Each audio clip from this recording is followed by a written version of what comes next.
Komandamgada biznes qilishga taklif qilsam, ko'p insonlar, bu tarmoqli marketing ekan, mani vaqtim yo'q, mani qo'limdan kelmaydi deyishadi. Sizni vaqtingiz nimaga yo'q? Pul ishlashga vaqtingiz yo'qmi? Yoki o'sha ko'proq bo'sh vaqt ajratishga o'zingiz uchunda bu katta imkoniyat tarmoqli marketing.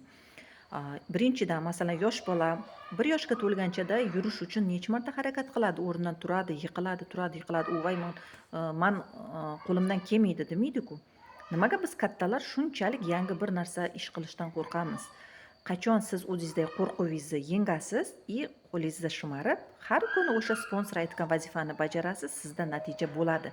Har qanday ishni boshlamang, yangi ishga kirganingizda ham, siz tushunmaydigan ishga boshlasangiz ham 2 oy, 3 oyda siz уже o'sha ishingizni yaxshi mutaxassisga bo'lishni boshlaysizda, tushunishni boshlaysiz ishingizni. Kim daromad qilishni xohlasa, men onlayn ishlashni o'rgataman, daromad qilishni o'rgataman. Telegramga yozinglar, to'liq ma'lumot